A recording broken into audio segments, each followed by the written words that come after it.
You're going to hear us talk a lot about this. Arizona has an initiative to improve literacy and school readiness. But for some families, the help their child needs early on is just out of reach. State-funded early intervention programs only serve just really a small percentage of children.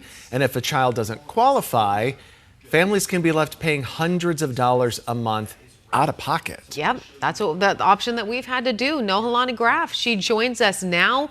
Talk about that gap and it's impacting families and what advocates say needs to change. Right, so we know that those early years are really critical for brain development.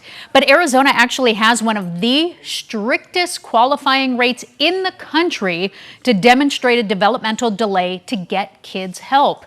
I spoke with one mom who says even knowing the system wasn't enough to get her son the support he needed.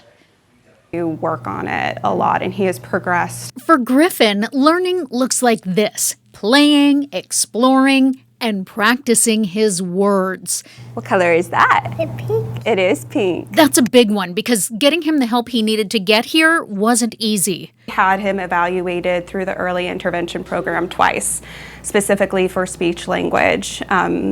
He wasn't meeting the milestones that he should have when he was 1 year old and 2 years old. Kirsten Pollitt works in early childhood policy at Children's Action Alliance. But as a mom, she says she ran into the same wall many Arizona families face. Criteria for the early intervention program is you need a 50% delay in one or more areas in order to qualify for the program. Even though Griffin was clearly behind in speech, he didn't meet that threshold. Instead of saying he was hungry or a certain food that he wanted to eat, he would drag my husband or I to the pantry, say up, and then point to what he wanted. So instead of state support, the cost fell on the family. $400 a month that we paid for him to receive a 30-minute speech session. I know not a lot of families aren't able to do that. Advocates say it's a statewide gap. We serve less than 3% of infants and toddlers in the state. Last year, about 16,000 children were referred for early intervention. Only about half were served. And missing that window can have lasting impacts.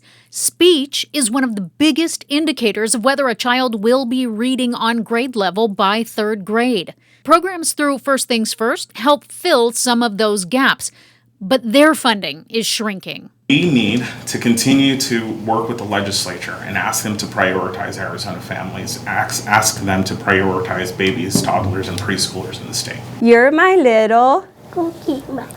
For Kirsten, the answer was clear. When they're in those really crucial years, every single second counts. For others, families really shouldn't have to choose between basic necessities and being able to find services for their child. It's hard to find the words for a choice like that. But that's perfectly okay. So a little more perspective here. Arizona's delay eligibility, 50%.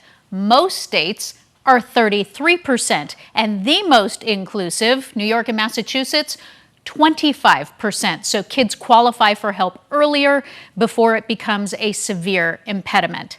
As for that funding, they're working to expand the tobacco tax, which we told you about last week.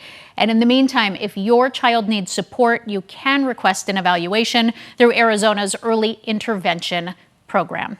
I'm Nohelani Graff. That's your education impact. Go refill that coffee. The team is going to be right back with more. You're watching 12 News Today at AZ.